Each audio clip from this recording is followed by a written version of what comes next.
예수님께서 사마리아 여인에게 어떤 말로 대화를 시작하셨습니까? 7절이죠? 뭐라고 말씀하셨나요? 물을 좀 달라. 맞습니다. 물론 예수님도 사람의 몸으로 계셨고, 또 이제 사역의 길을 떠나고 있는 그 이제 상황들을 생각하면 만만치가 않죠. 그리고 근동 지역에 그 당시 그때 이제 한낮의 기온을 생각해 보면 6절 말씀처럼 또 피곤하여 우물 곁에 그대로 앉으신 예수님이 상상이 되고 이해가 됩니다. 목이 마르실 수 있습니다. 그런데 이 자리에 있는 우리는 이미 예수님이 어떤 분이신지 알고 있습니다. 그분은 영원히 목마르지 않게 하는 그 물을 주시는 분이시면서 그 영생의 생수의 근원 자체이신 분이십니다. 그런데 그런 분이 한 여인에게 물을 좀 달라고 요청하시는 이 장면은 어쩌면 굉장히 아이러니한 상황이라는 것이죠. 그러니까 이미 나눴던 대로 예수님은 우리에게도 이런 요구와 같은 말씀으로 대화를 시작하실 수 있다는 것입니다. 우리에게 무언가를 달라, 또 뭔가를 해라 라는 이런 말씀으로 우리에게 말을 걸고 그 말씀으로 우리에게 다가오실 수 있다는 것이죠. 그러나 그것은 주님께서 무언가 부족하시거나 또는 우리가 무언가를 해드림으로써 그것으로서 만족하시는 분이기 때문에 하시는 요청이나 요구가 아니라고 말씀드렸습니다.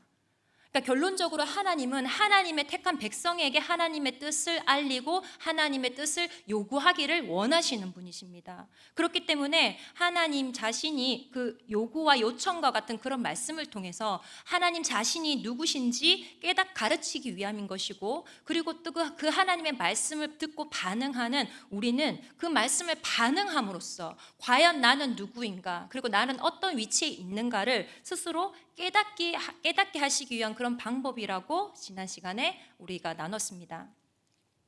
오늘 예수님은 사마리아 여인에게 물을 좀 달라 하는 말로 대화를 시작하셨습니다. 그런데 사마리아 여인은요, 물 줄 생각은 하지 않고 이렇게 말하고 있습니다. 9절입니다.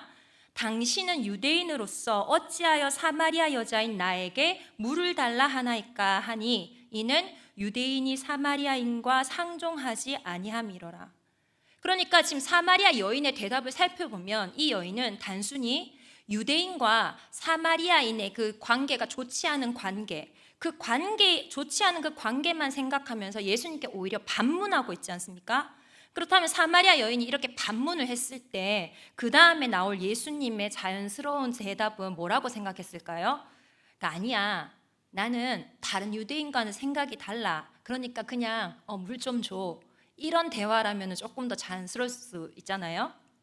그런데 10절 말씀을 보면 예수님이 하시는 말씀이 조금은 엉뚱한 뉘앙스라는 겁니다. 10절 같이 한번 읽어보겠습니다. 시작. 예수께서 대답하여 이르시되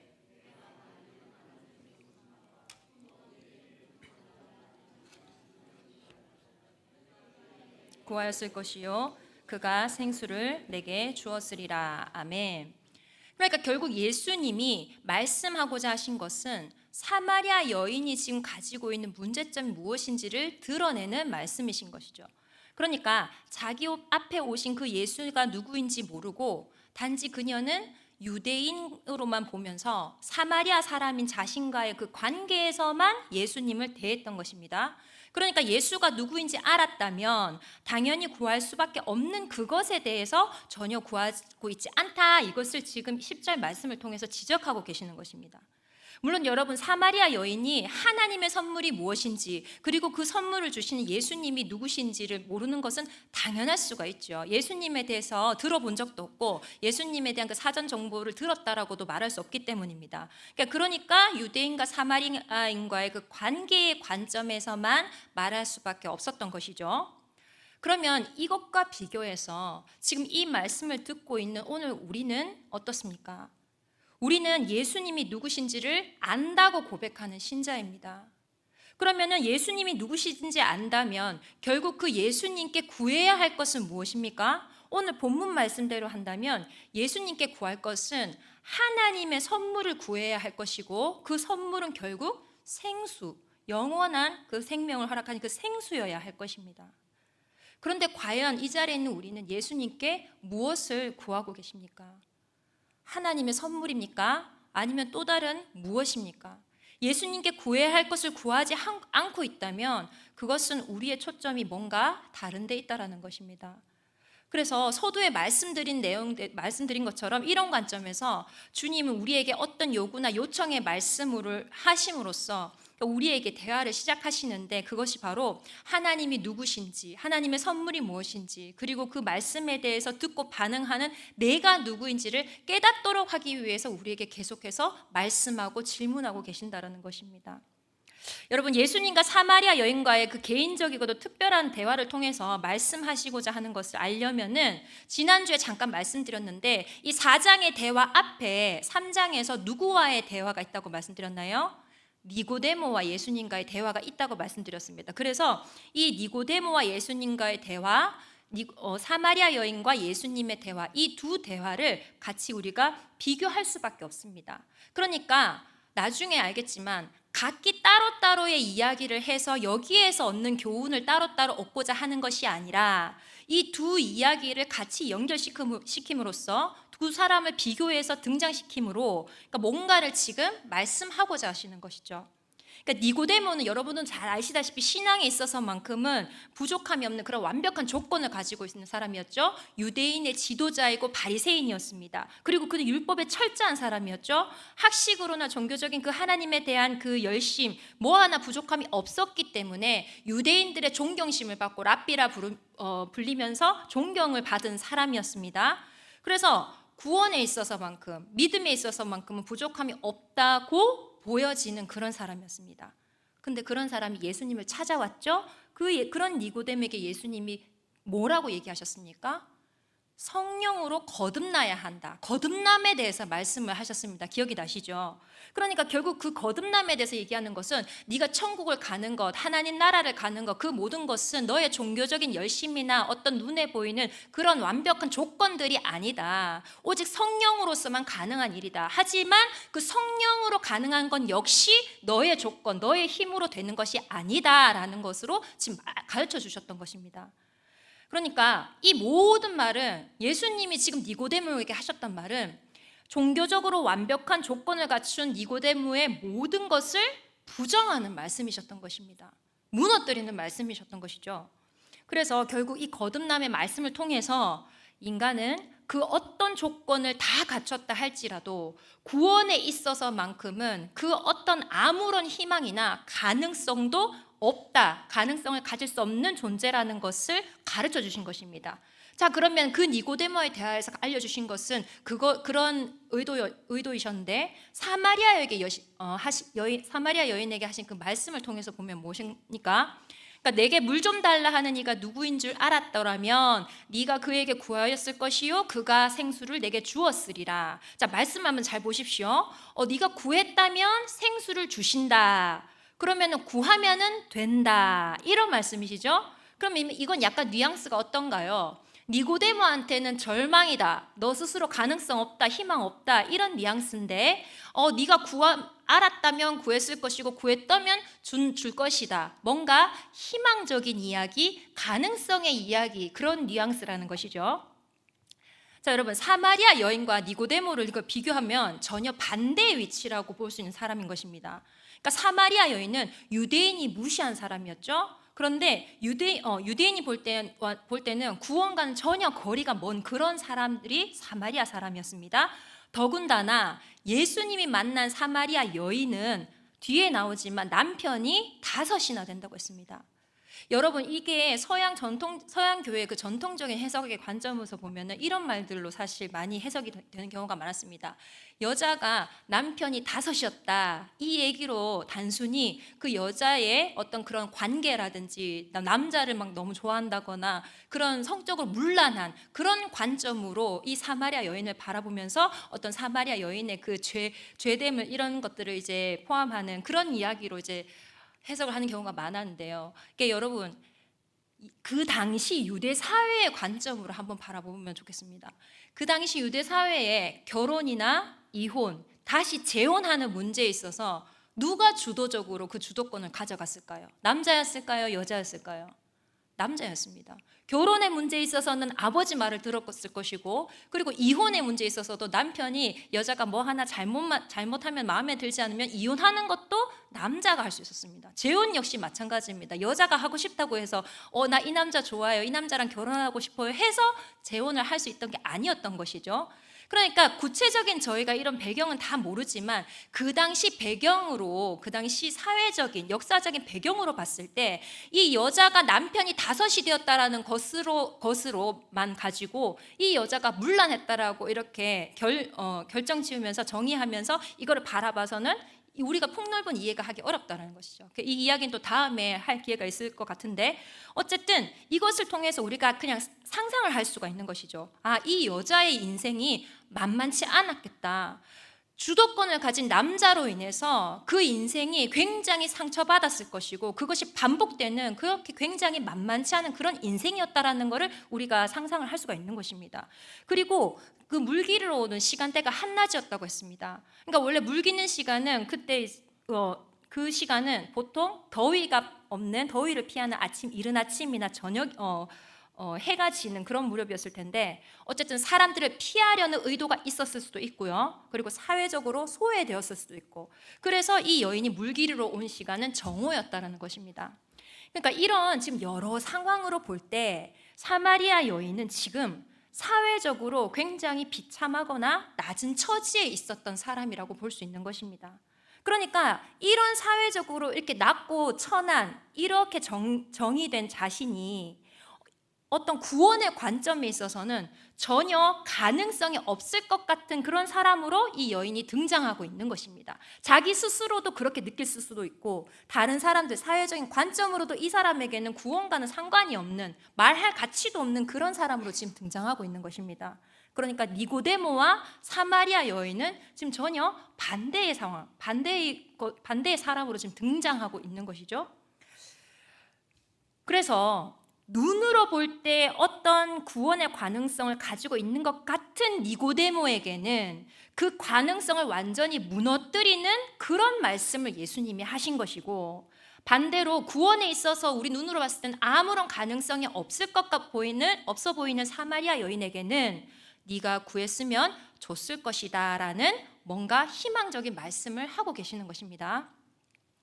여러분, 우리가 믿음 안에 있다고 하는 우리지만, 우리 많은 대부분의 사람들이 예수님 앞에서 자기를 생각할 때 조금씩은 버리지 못하는 생각들이 있는 것 같습니다. 그게 뭐냐면, 내가 이렇게밖에 못하는데 그래도 예수님이 나를 사랑하실까? 그러니까 교회에서 모습을 봐도 변변치 않고요, 성경도 잘 안 보고 기도도 잘 못하고 항상 일만 하고 돈 버는 것에 급급한 그런 자신을 볼 때, 이런 나도 예수님이 나를 사랑하실까? 내가 지금 믿음이 있을까? 이런 나도 천국 보내실까? 이런 점점 생각의 확장이 들 때가 있는 것 같습니다. 그런데 이런 모습을 또 다르게 말하면 그런 거죠. 신앙생활은 잘 못하는데 또 자기 나름대로는 신앙의 기준은 또 갖고 있다라는 것입니다. 그러니까 자기 말대로 이것도 못하고 저것도 잘 못 사는데 어떤 신앙의 관점은 자기 나름대로 있어서 자기의 신앙에 대해서 이렇게 판단을 하고 있는 것이죠. 그런데 자기의 어떤 모습을 보면서 스스로 좌절하고 포기하고 하나님의 일하심에 대해서는 기대감이 없는 이런 모습이 어쩌면 사마리아 여인의 그 모습과 다를 바 없다고 할 수도 있을 것입니다. 그러니까 반면에 니고데모처럼 뭔가 좀 잘한 것이 많은 모습이 있을 때는 나 이 정도면은 믿음 있는 신앙생활을 하고 있네, 이 정도면 하나님 기뻐 받아주시겠네, 이런 생각을 하기도 한다는 것입니다. 그래서 예수님은 바로 이런 우리의 생각들을 바꾸기 위해서 오늘 이 본문의 말씀을 하고 있는 것 같습니다. 그러니까 잘한다고 하는 그 생각도 바꾸시는 것이고, 나는 못하기 때문에 안 될 거라는 그런 생각도 바꾸시기 위해서 이 두 말씀을 비교해서 하고 계신다는 것이죠. 네가 만일 하나님의 선물과 또 내게 물 좀 달라 하는 이가 누구인 줄 알았더라면 내가 그에게 구하였을 것이요 그가 생수를 너에게 주었으리라. 예수님이 은혜를 주시는 분이라는 걸 알았다면 예수님의 은혜, 곧 하나님의 선물을 구했을 것이라는 뜻입니다. 그런데 예수님께 은혜를 구하지 않는다면 그것은 자신은 은혜 없이도 살아갈 수 있다고 생각하기 때문에 구하지 않는 것 아니겠습니까? 그러니까 나의 못난 모습을 보면서 나는 이렇게 못나니까 하나님 은혜를 구할 자격이 없어 라고 말하는 건 역시 마찬가지입니다. 사실 그것이 겸손인 것 같지만 그것이 곧 교만인 것입니다. 여러분은 주님의 은혜에 대해서 어떻게 생각하고 계십니까? 예수님은 우리를 은혜로 대하시는 분이십니다. 아멘이십니까? 그렇다면 예수님이 은혜로 우리를 대하신다라는 그것은 우리의 그 어떤 잘못과 어떤 그런 못남과 허물이 있다 할지라도 그것 때문에 예수님이 우리를 거부하시거나 그것 때문에 우리를 밀쳐내거나 우리로부터 떠나버리시는 그런 예수님이 아니라는 사실입니다. 설사 우리가 예수님을 팔아먹은 그 가룟 유다라 할지라도 너무나도 극악무도하죠. 하지만 그 가룟 유다라 할지라도 예수님은 우리를 은혜로서 대하신다고 다가오신다는 그분이라는 것은 변하지 않는 사실인 것입니다. 여러분이 아는 예수님이 어떤 분이신지, 여러분이 알고 있는 주님의 은혜가 무엇인지 오늘 말씀을 통해 다시 한번 돌아보자는 것입니다.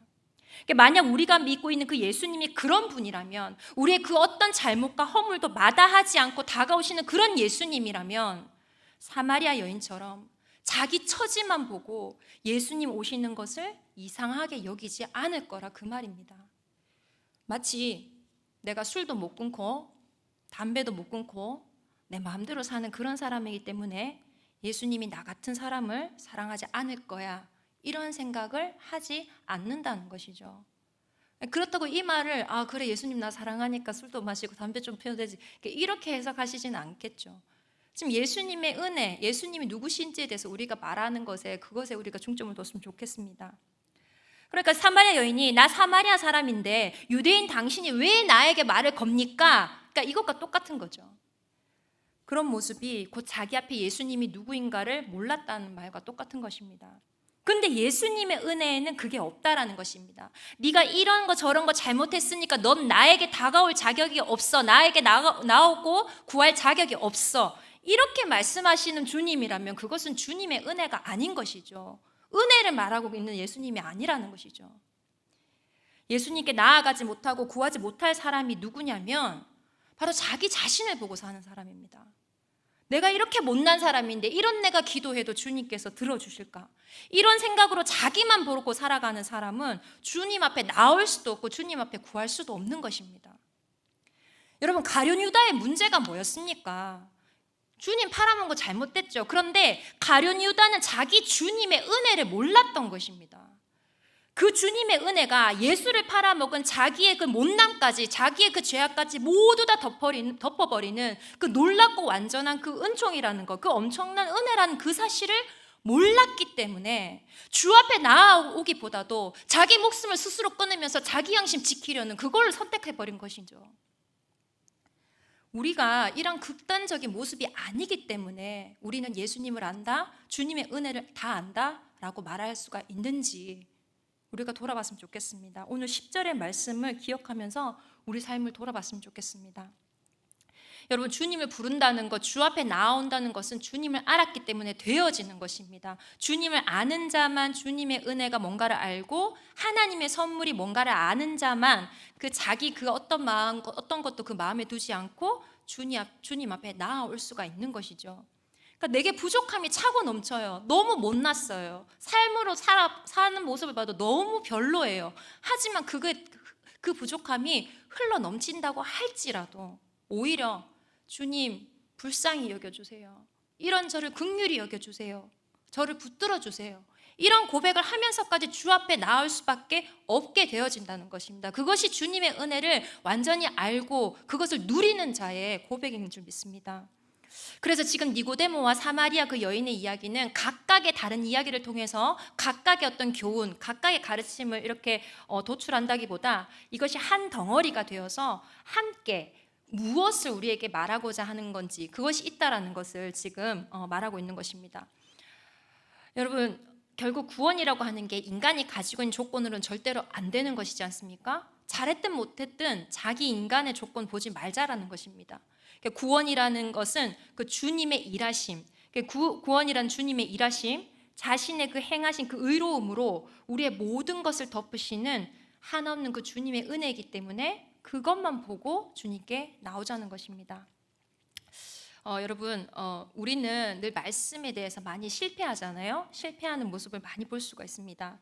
그렇다고 해서 그것이 예수님께서 나에게 오시는 것을 이렇게 이상하게 여기는 쪽으로 가셔도 안 됩니다.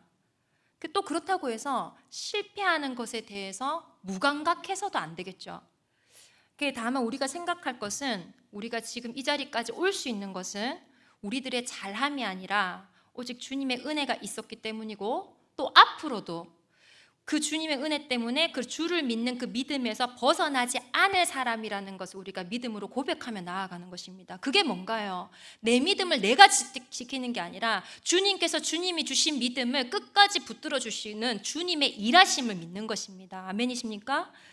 그래서 우리 잘난 것도 보지 마시고 우리 못난 것도 보지 마시고, 잘한 것을 마음에 두고 내가 잘했습니다라고 주님께 나오는 것은 니고데모인 것이고, 못한 것을 마음에 두고 주님께 나아오지 못하는 것은 사마리아 여인의 모습인 것입니다. 우리는 다만 주님의 은혜만 마음에 두고 나오면 되는 것입니다. 주님의 은혜가 나를 살린다는 것을 잊지 마시고, 잘한 것이 있어도 주님의 은혜 때문에 사는 사람이고, 못한 것이 있어도 주님의 은혜가 우리를 포기하지 않고 살리시는 줄 믿습니다. 그래서 우리는 주님의 은혜를 구할 수밖에 없는 사람이고, 또 그렇게 살아갈 수밖에 없는 그런 사람이라는 것을 마음에 두고 살아가는 우리 성광의 모든 가족 되길 주님 이름으로 소망합니다.